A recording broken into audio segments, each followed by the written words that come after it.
Hare Krishna, Krishna Krishna, Hare Hare, Hare Rama, Rama Rama, Hare Hare.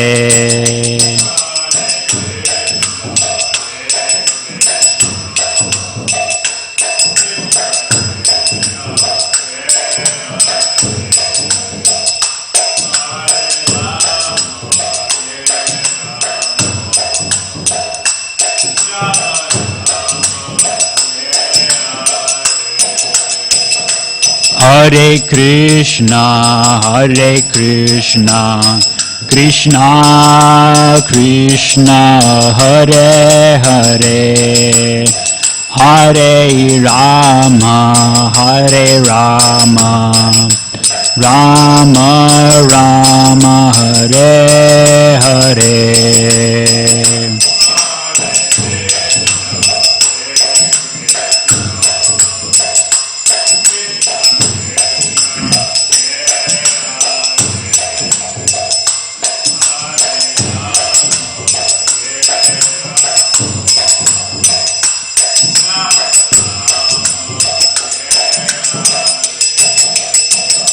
Hare Krishna,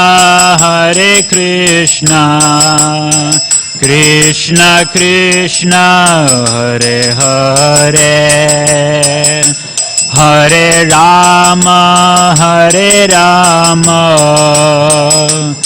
Rama Rama, Hare Hare.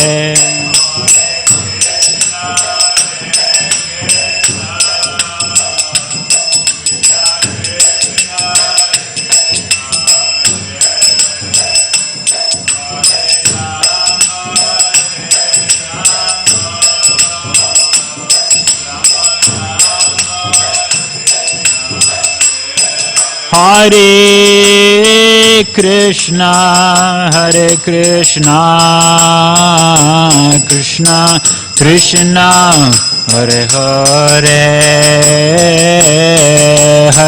Hare Rama, Rama Rama, Hare Hare.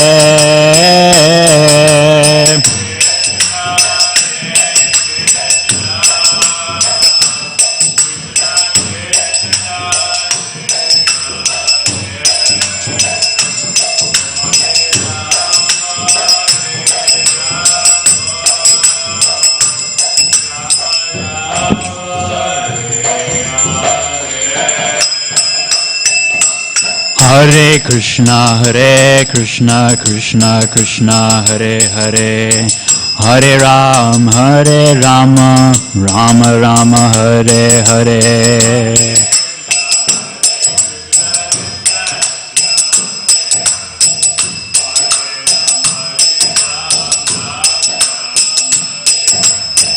Hare Krishna, Krishna Krishna, Hare Hare, Hare Ram, Rama Rama, Hare Hare.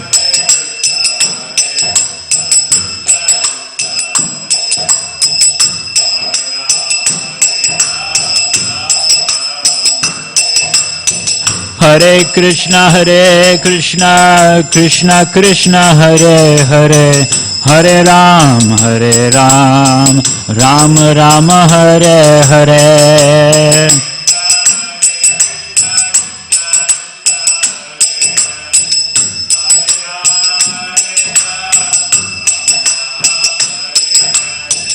Hare Krishna, Krishna Krishna, Hare Hare, Hare Ram, Rama Rama, Hare Hare.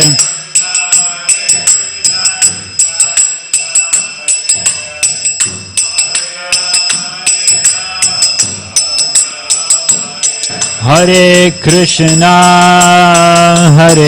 Krishna, Krishna Krishna, Hare Hare, Hare Rama,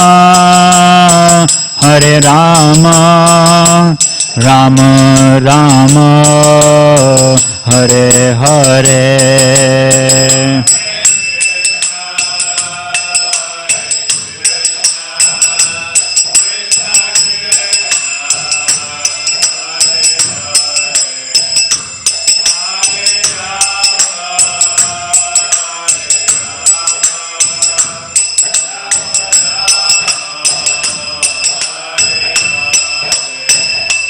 Jaya Radha Gopinath Radha Gopinath Shri Radhe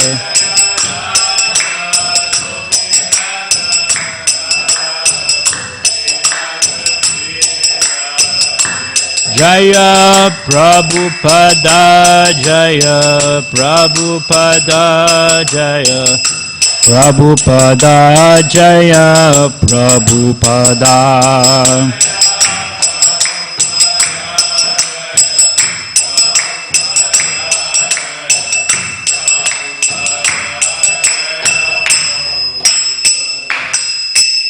Jai Om Vishnupad Paramahamsa Parivrajacharya Ashtatarashata Shri Srimad His Divine Grace Abhay Charnaravinda Bhaktivedanta Swami Srila Prabhupada Ki Jai Jai Om Vishnupad Paramahamsa Parivrajacharya Ashtatarashata Shri Srimad His Divine Grace Srila Bhakti Siddhanta Saraswati Goswami Maharaj Prabhupada Ki Jai Karantaraj Srimad Bhagavatam Ki Jai Samaveta Gaur Bhaktivinoda Ki Jai Anantakoti Vaishnava Vrinda Ki Jai Jai Nitai Gaur Premanande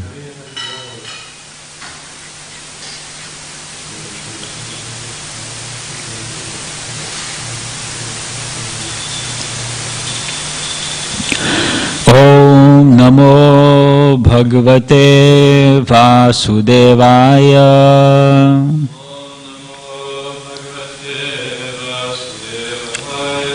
Om Namo Bhagavate Vasudevaya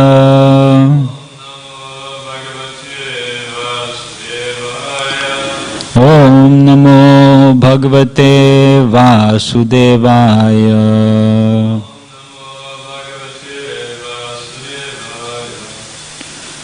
This morning we are reading from Canto 3, Chapter 7, Further Inquiries by Vidura, Text 31.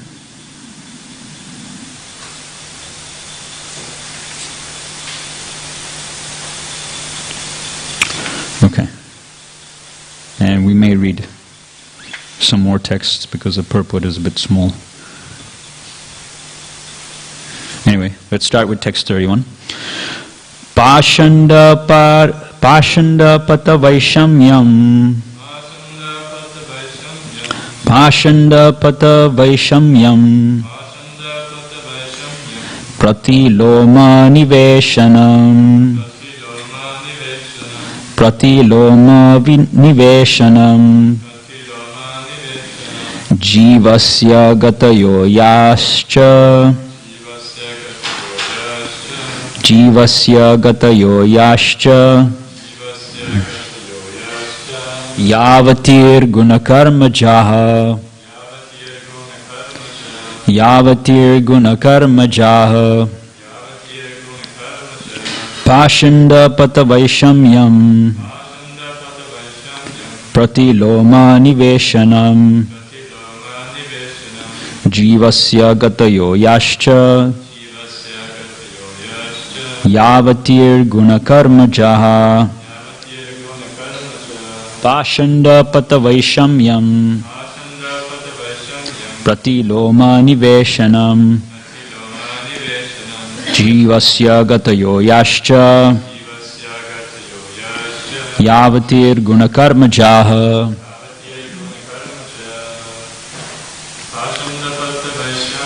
Pashanda pata vaishamyam Pratiloma niveshanam Jivasya gatayo yascha Yavatir gunakarma jaha Pashandapata, the path of the faithless. Vaishamyam, imperfection by contradiction. pratiloma, crossbreeding, niveshanam, situation, jivasya, of the living entities, gatayaha, movements, yaha, as they are, cha, also, yavatihi, as many as, guna, modes of material nature, karmajaha, generated by different work.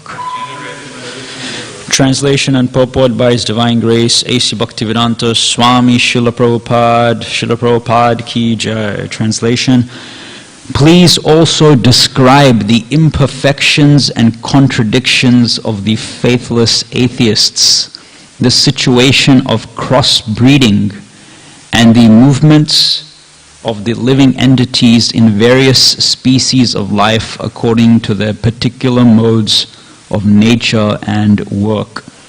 Purport: the combination of living entities in different modes of material nature is called crossbreeding.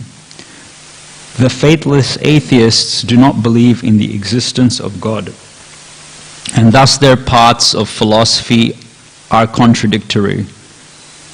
Atheistic philosophies never agree with one another. Different species of life are evidence of varieties of mixtures of the modes of material nature. Om Jnanatimirandasya Jnananjana Shalakaya Chakshun Militam Yena Tasmai Shri Gurave Namaha Shri Chaitanya Manobishtam Stapitam Yena Bhutale Svayam Rupa Gadamayam Dadati Svapadantikam Vandeham Shri Guru Shri Utapadakamalam Shri Gurun Vaishnavamscha Shri Rupam Sagrajatam Sahagana Raghunathanvitam Tam Sajivam Sadvaitam Savadutam Parijana Saitam Krishna Chaitanya Devam Shri Radha Krishna Padan Sahagana Lalita Shri Vishakhanvitamscha.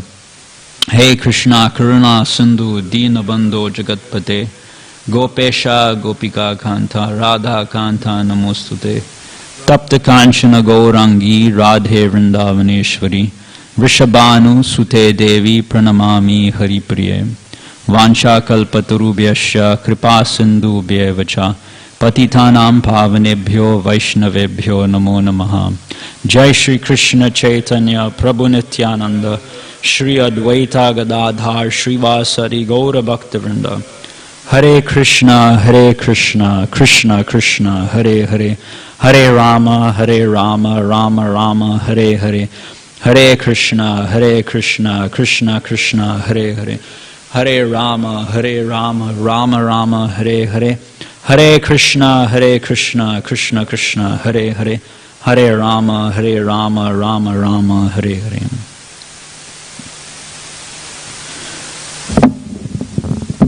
So Vidura is continuing to ask his Guru Maitreya Muni a whole variety of questions which will lead on to the knowledge that we receive in the later half of this third canto, as well as in the fourth canto and the fifth canto as well. We were explaining that last week when we gave the class. And we see a situation between a perfect disciple and a perfect guru, because Maitreya Muni has learnt directly from Krishna. Just like we see that Sutta Goswami, he was present when the Srimad Bhagavatam was spoken by Shukadeva Goswami to Parikshit Maharaj, and he overheard the conversation. And he was such a Shrutidhar, his memory was so sharp that he memorized practically all 18,000 verses of the Srimad Bhagavatam. So in the same way we see the situation where Maitreya Muni was sitting nearby, and with great rapt attention he was also hearing every single thing that Lord Krishna was speaking to Uddhava. So now he, being the perfect guru, is now explaining the same knowledge to Vidura. And this is a transfer of knowledge, as is explained in the Bhagavad Gita, that transcendental knowledge is coming from Krishna via his pure devotee.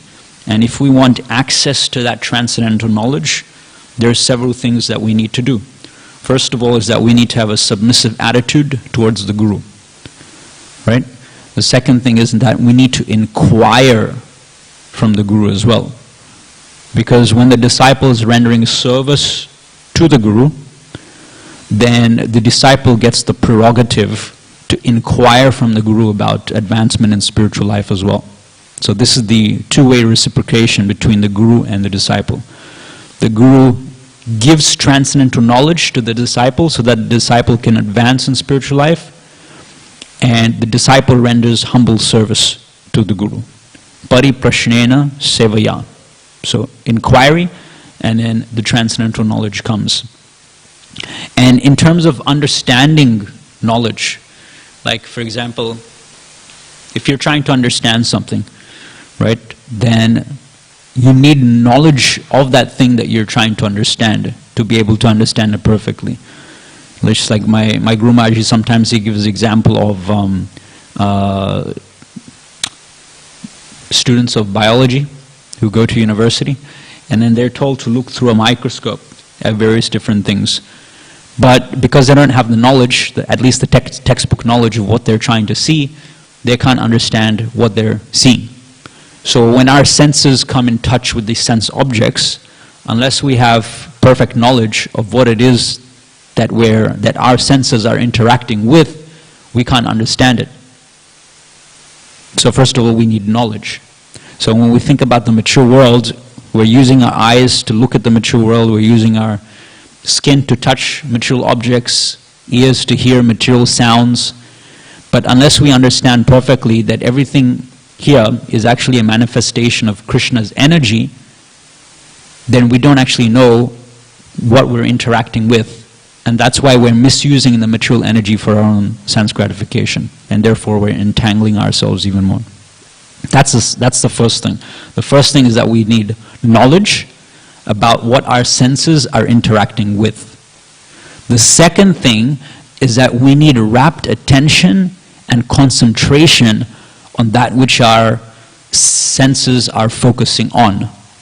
When our senses are focusing on a sense object, our mind, which is like the senses in the Bhagavad Gita, it shows the picture of the horses, the 5 horses. All 5 horses are roped together by the mind, and they're held by an intelligence. So the mind is controlling all 5 senses. It's the king of senses. Unless the mind is focused on the sense object via the sense, also we can't understand what we're trying to decipher using our senses. Right? And we have that example. Just like we may be staring at something. Let's say we're staring at a full moon in the sky.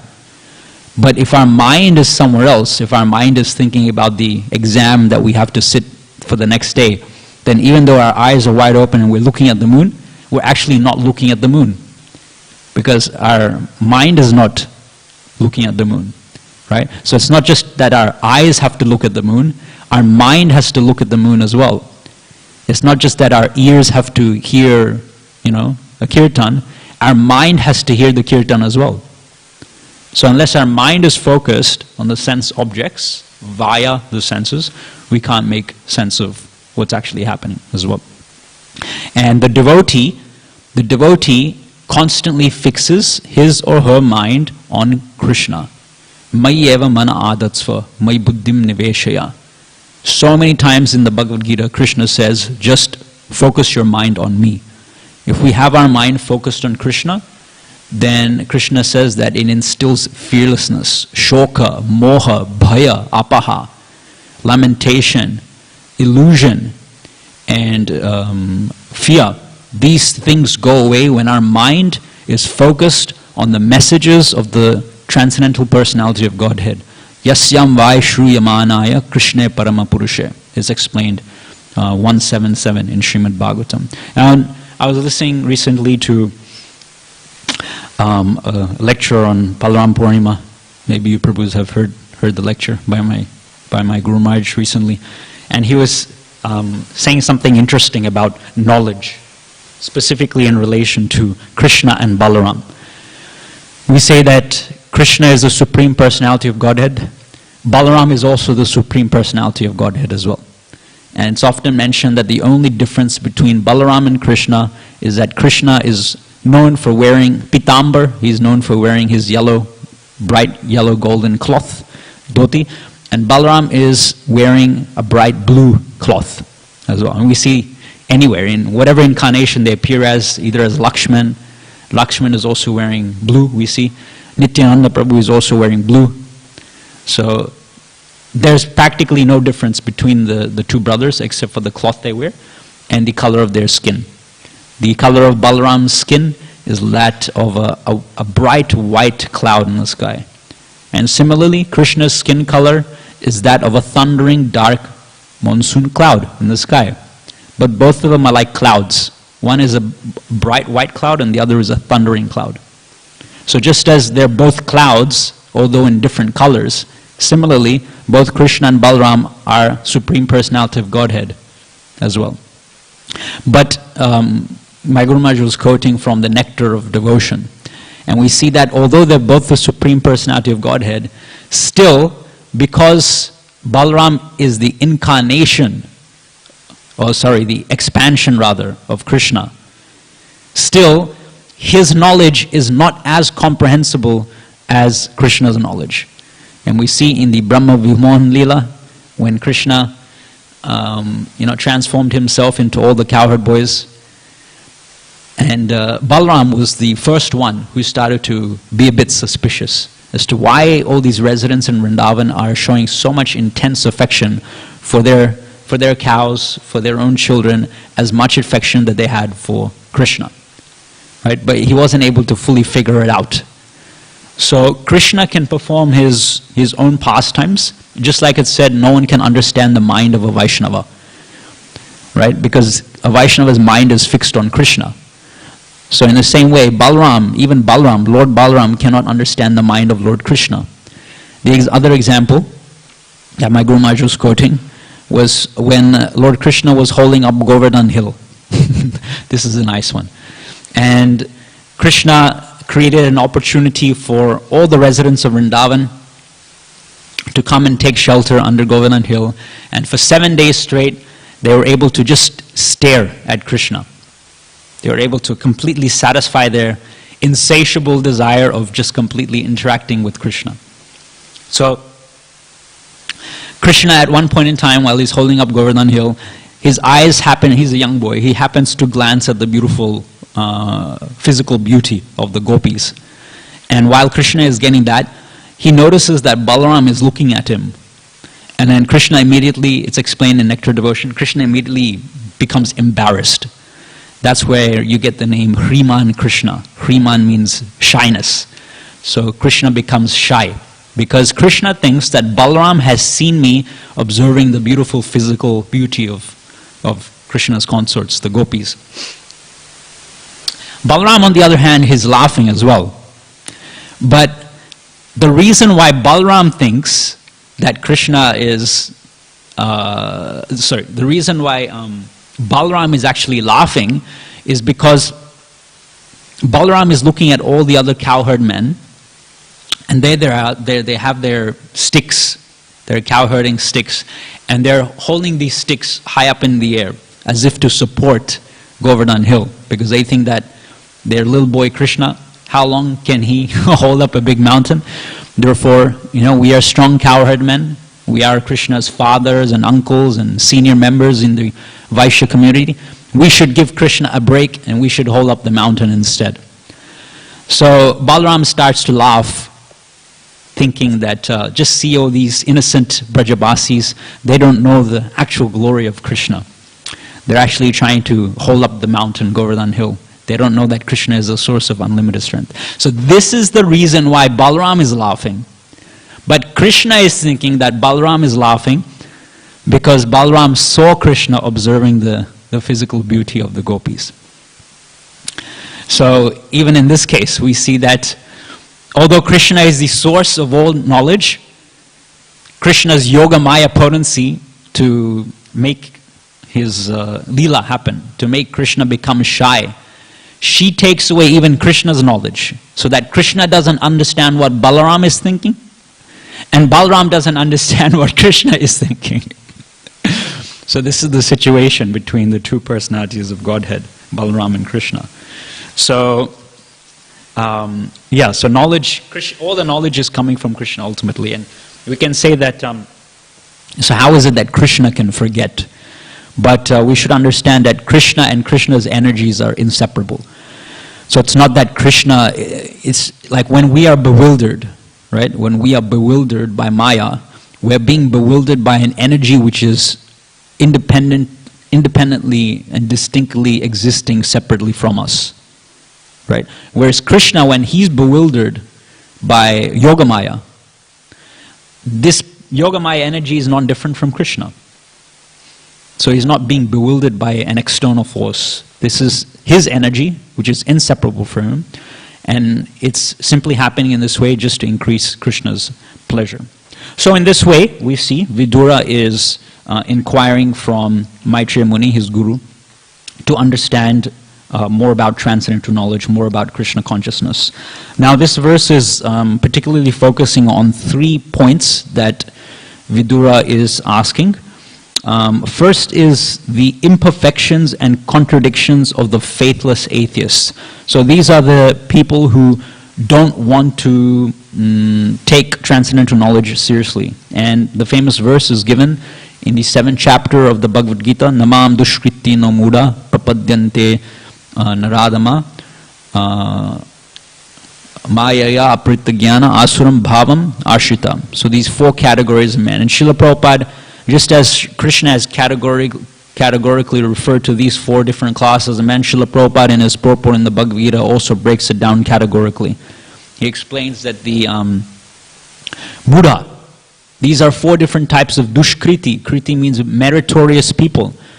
So dushkriti means these people don't have any merit because they lack transcendental knowledge about their identity, about Krishna's identity, and the relationship between their identity and Krishna.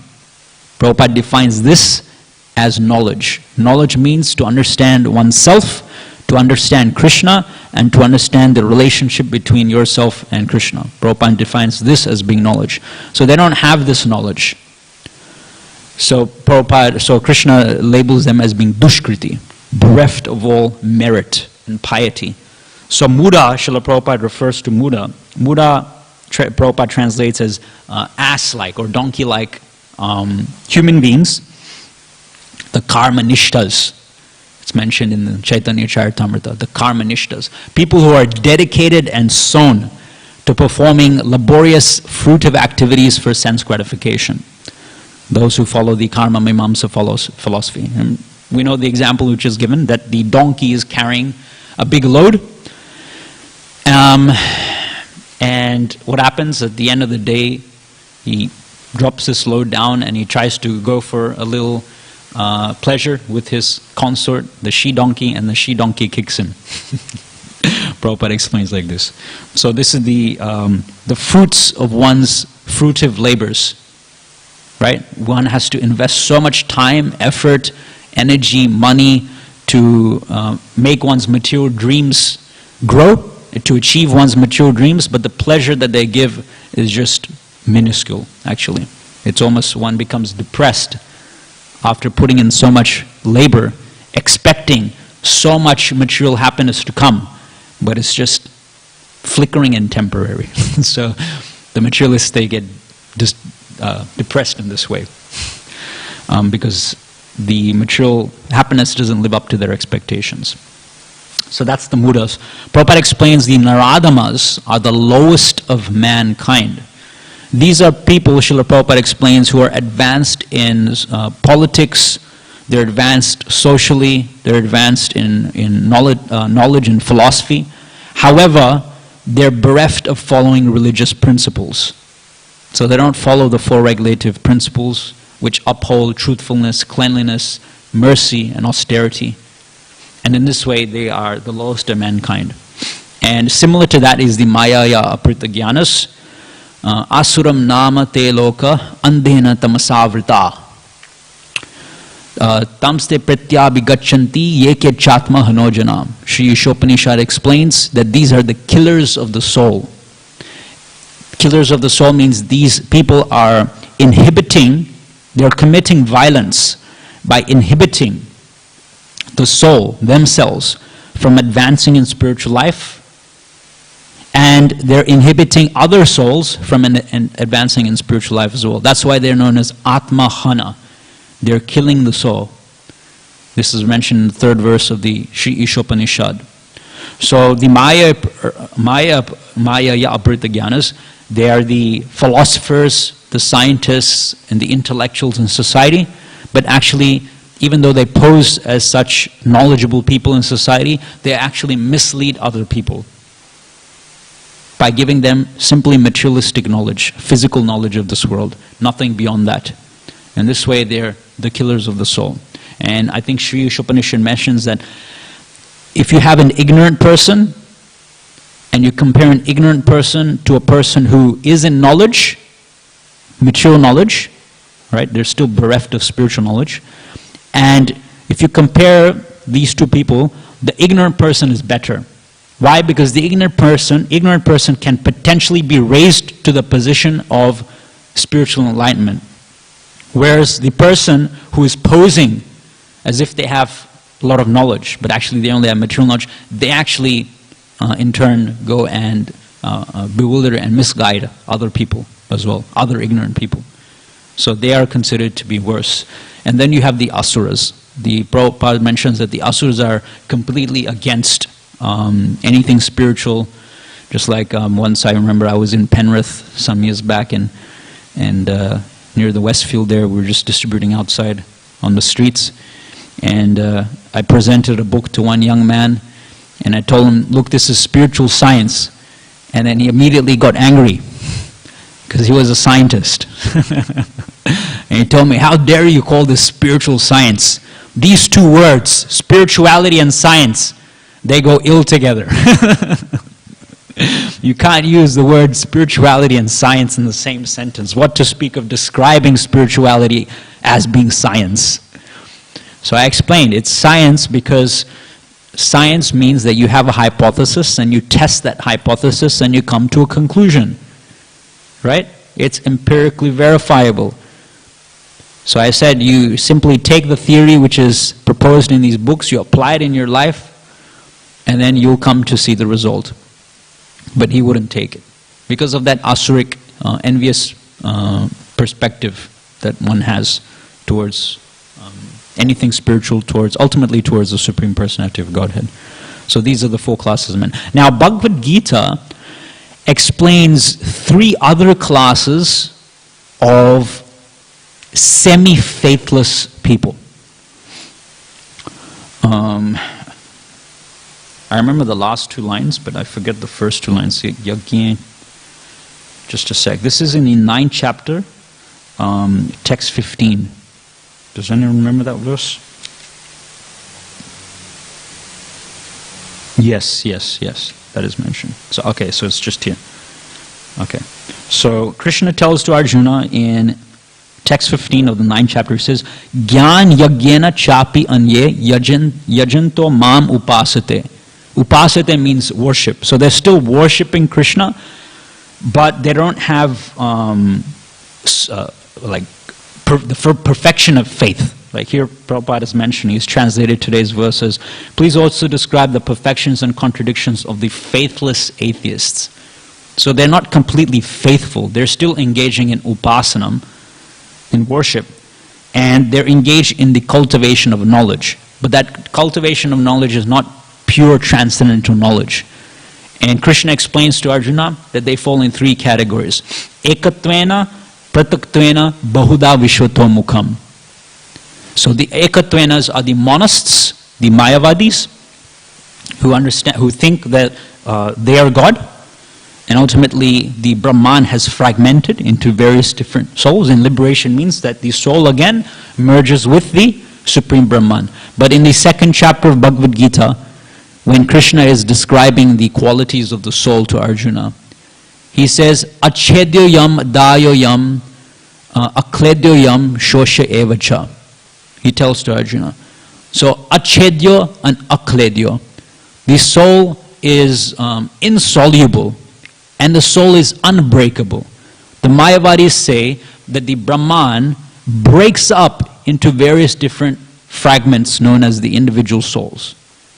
And then, when one has become liberated, these individual fragments again go and merge, as if they're soluble particles, like of salt, which are merging back into the water. Right? They dissolving back into the water. So they say that these individual souls, like you and I, we merge and we dissolve back into the Brahman. But Krishna very clearly explains, achedyo yam adayo yam, akledyo shosha evacha, that the soul is insoluble and the soul is unbreakable. Right? So in this way, Krishna counteracts this monist perspective.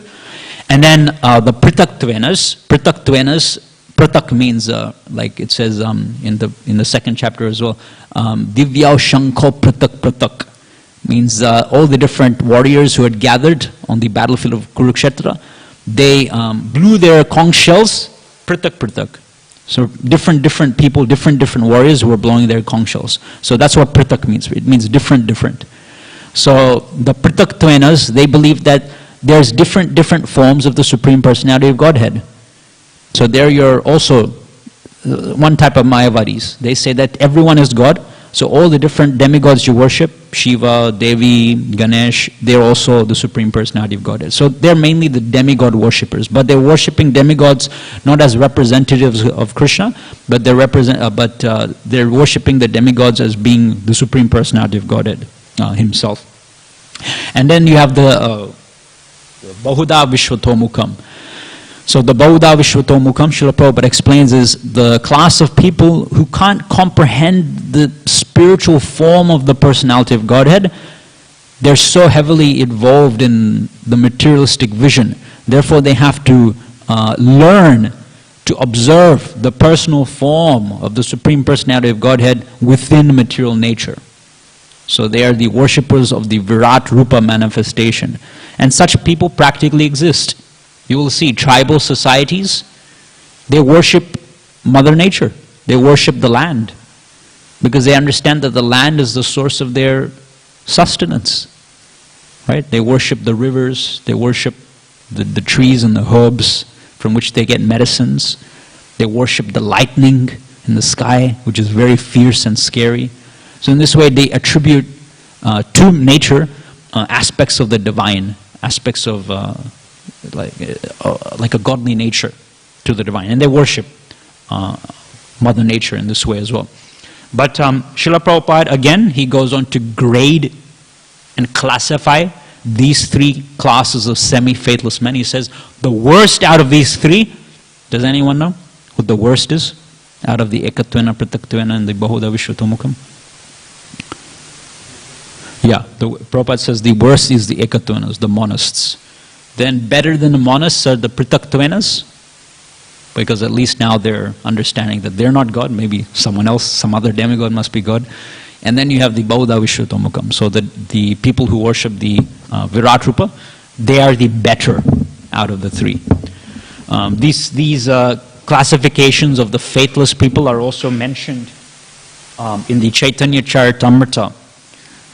It's explained there that when Sri Chaitanya Mahaprabhu, one of the reasons why he took sannyas was to convert 6 types of people to become Vaishnavas. The Mayavadis, the Karmanishtas, they consider devotional service to be a fruitive activity.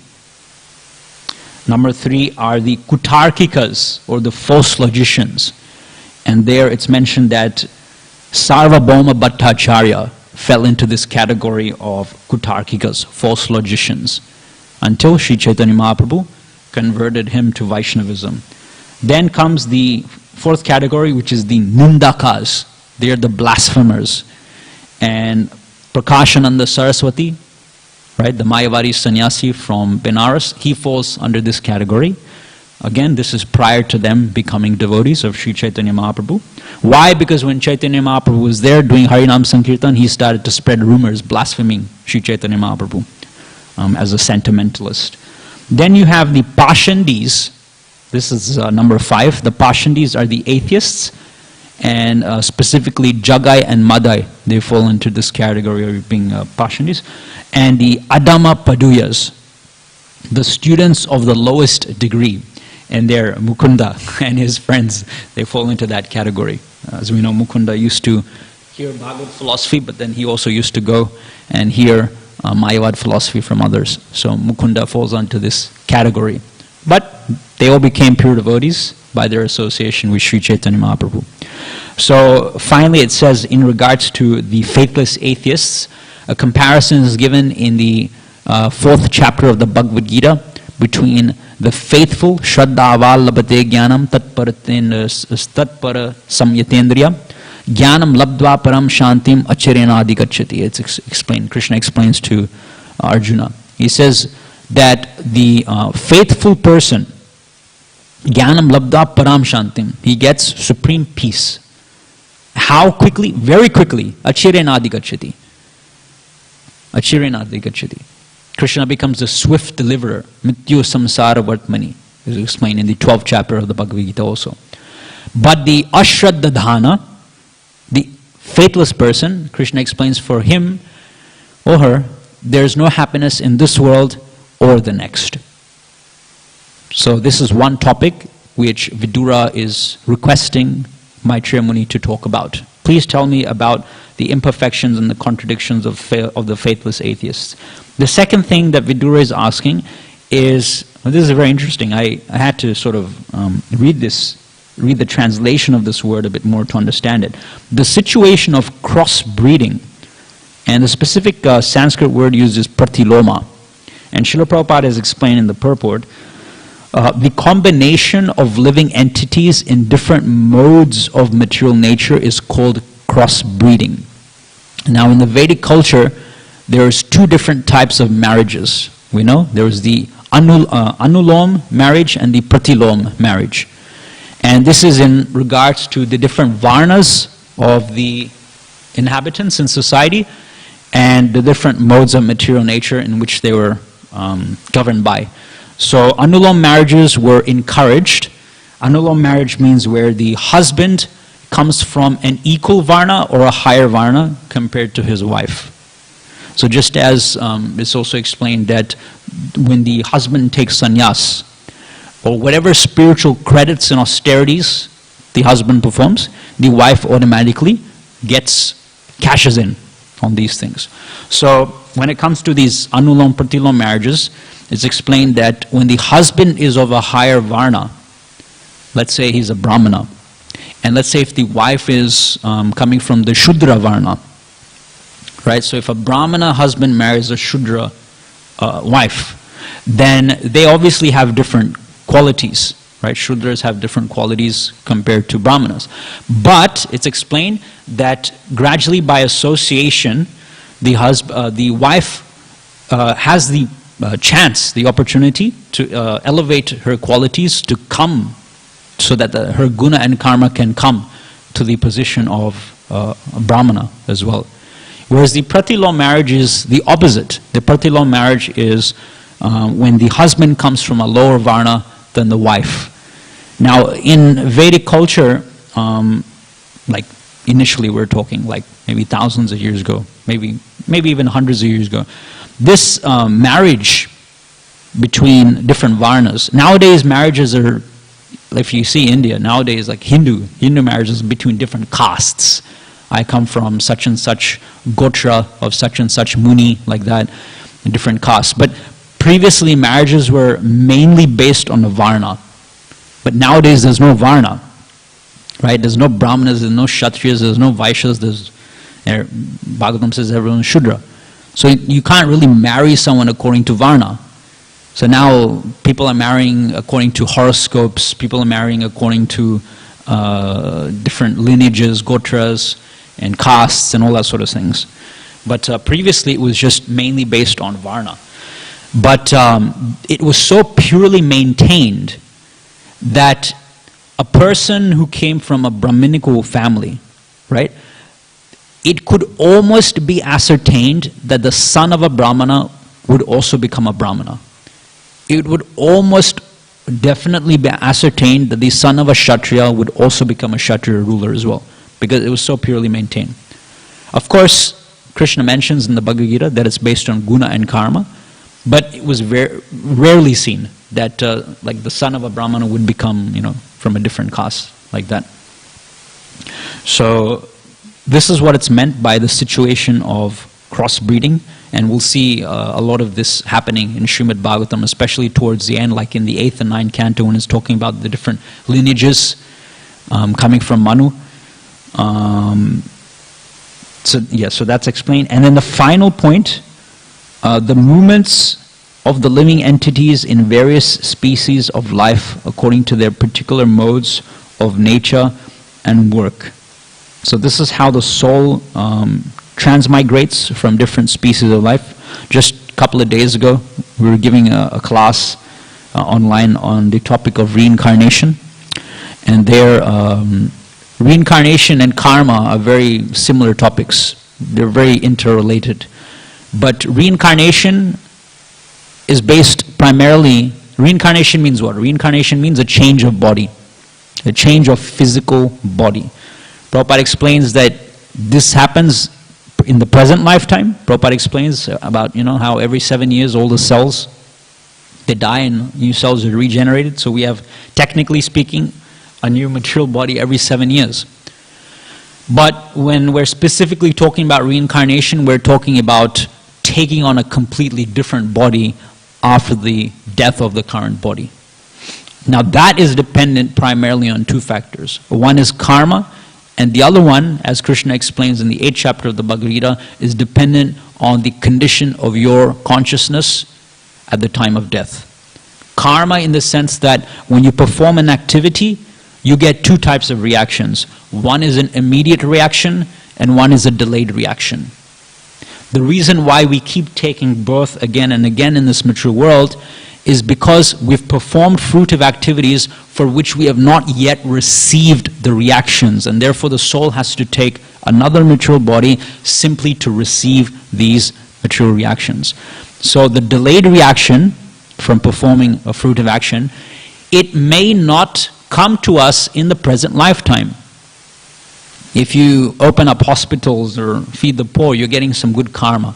And maybe the immediate reaction might be that you might get some name and fame, right? But let's say the delayed reaction for that is, you're supposed to become extremely rich or something like that over a period of time. But let's say you die untimely, or that reaction of becoming rich doesn't come in the present lifetime. Then such a person who has accrued so much good karma again has to take birth in the mature world just to experience becoming rich as a result of his piety. And Srila Prabhupada, in his purports to the Bhagavad Gita, gives a perfect example of this delayed reaction. He says that, this is in reference to meat eating. I think it's one of the verses in the Bhagavad Gita which is talking about ahimsa and the different qualities. There it's mentioned, Prabhupada gives the example of the cow. If a cow is meant to live, I don't know how long cows live for, maybe let's say 20 years, I'm not sure. But let's say if a cow lives for 20 years, and someone comes, a meat eater comes along, or a butcher comes along, and he kills the cow after 10 years. Then the cow has to again take birth in the body of a cow, Srila Prabhupada explains, just to live out the remaining 10 years duration of life. So that's the pathetic situation of karma and the repetition of birth and death, the cycle of birth and death. If we're according to the laws of karma, if we're supposed to be in a certain material body for 100 years, but if someone comes and interferes with our karma, like a butcher, and he murders us or something, we will again have to take birth again in a human body just to live out those remaining years. So that's why we have to karmani nirdahati kintuja bhakti bhajam. When we're practicing bhakti, Krishna wipes out our karma. And whatever happens in our life is under the specific care of Krishna. Right? So that's why, that's another impetus why we should perform bhakti yoga, so that we're not our reactions to our fruitive activities don't control what's happening in our life. And I'll just outline some benefits of reincarnation, what it provides. Reincarnation provides us with an explanation to material diversity. Generally, when we ask the question, why are some people born in poverty? Why are some people born in very rich, illustrious positions in society? Reincarnation explains that. It explains that by telling us that whatever situation that you're born in the present lifetime is a result of your activities in your past lifetime. That's one thing. Second thing is that reincarnation also encourages us, because it gives the soul multiple opportunities to perfect itself, perfect himself. Just like a father or a mother in this world, they're not so merciless so as to punish their child eternally. Some religions hold the view that if we don't succeed in this lifetime in our spiritual pursuit, then we eternally get sent to hell. But Krishna is not such a god. Krishna is extremely kripalu, he's extremely merciful, and punishment is only to rectify the mentality. So reincarnation, if we don't perfect our spiritual lifetime, our spiritual success in this present lifetime, then we are reincarnated again to continue practicing. And the whole is mentioned many times in the purports in Srimad Bhagavatam, that the whole sojourn of the conditioned soul in this mature world ultimately is to gravitate back to home, back to God, or back to Krishna. Krishna explains in the Bhagavad Gita, Mamam Vartman Vartante Manusham Partha Sarvasha. So everyone is on Krishna's path. And Krishna's path is the path back home, back to Godhead. So even faithless atheists, as explained in today's verse, even they, even though it may not externally look like it, but even they are on the path back to home, back to Godhead. It's simply just a matter of time. Thirdly, reincarnation propels us to act in a very civilized and progressive way. Because we know that if I don't act properly in this lifetime, then I'm going to have to take another birth. And in the other birth, I'm going to have to receive the reactions for whatever sinful things I've done in the present lifetime, or whatever pious things I've done in the present lifetime. Therefore, it forces us in one way. If we have the knowledge, it forces us in the present lifetime to purify ourselves. So these are some of the benefits of reincarnation. I'll just finish with a really nice example which I heard yesterday in a lecture in regards to the modes of material nature which Srila Prabhupada gave. Because this is, it's talking here, it's saying that the movements of the living entities in various species of life according to their particular modes and work. Different species of life are evidence of varieties of mixtures of the modes of material nature. Srila Prabhupada gave the example in this lecture describing the modes of material nature in regards to a spark of fire falling on 3 different substances. Okay, I'm not sure if you've heard of this. Prabhupada just explained this in passing in a lecture. So why spark? Because we are a spark in comparison to Krishna. Krishna is the supreme fire, the unlimited fire, and we are the tiny spark. So Prabhupada is explaining that when that spark falls down into this material world, into this material manifestation, that spark, which is us, can land on 3 different substances. The first thing that the spark can land on is a body of water. If a spark lands on the body of water, what happens to the spark? Immediately it is extinguished. It ceases to be almost practically. I mean, right? The second thing, Srila Prabhupada explains, the second scenario is that when the spark enters this mature manifestation, it could land on the ground. Prabhupada explains, just on the bare ground. Let's say, I don't know, some grassy ground or something like that. Then, the third situation is that the spark, when it falls, it could land on dry grass. If a spark lands on dry grass, what happens? Immediately there's a big fire. If the spark lands just on ground, which is the middle situation, then the spark continues to exist for some time, but then it fades away. If you've ever seen a fire, and you've seen sparks or little tiny bits of ember coming from the fire, if they just fall onto the ground, right? Like let's say cement or something like that, the spark will still continue to exist for maybe 5-10 seconds, but then after some time it will fade away. If it falls on the water, immediately it will go away. So these three situations, Prabhupada said. And these three situations refer to the different modes of mature nature. The mode of ignorance is like the spark falling in the water. Immediately we are lost to spiritual life when we're covered by the mode of ignorance. Mode of passion means you can achieve some things, both in this mature world, you can achieve some things in spiritual life as well, but it cannot be sustained. Your advancement in spiritual life cannot be sustained in the mode of passion. It eventually will die out. Just like the spark which continues to exist for some time, but then it fades away. But if you come to the mode of goodness, if the spark lands on that dry grass, immediately there is big fire, Prabhupada explains. So we want to cultivate the mode of goodness, and in the 11th canto of the Bhagavatam, the example of the mode of goodness is given like, if you want to fly to, I don't know, Tokyo, then the best, and if you're situated in Sydney, then where's the best place to be? Can you tell me? If you want to take a flight to Tokyo and you're in Sydney, where's the best place to go in Sydney?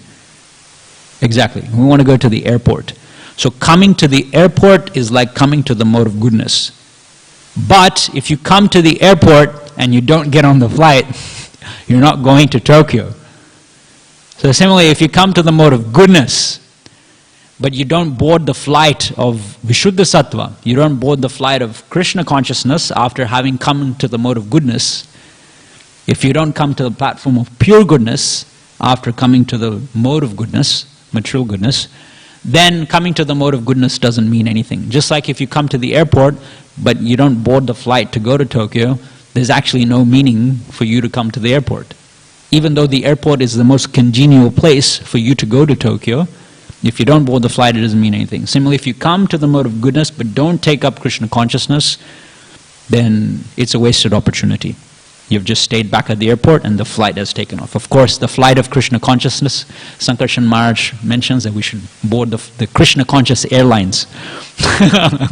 Like Dhruva Maharaj, like Tukaram Maharaj, they boarded the Krishna conscious airlines back home, back to Godhead. So for that we need to come to the mode of goodness and then take up Krishna consciousness by chanting the holy names of Krishna. We'll finish here. Thank you very much. Grantaraj Srimad Bhagavatam ki jai, Srila Prabhupada ki jai.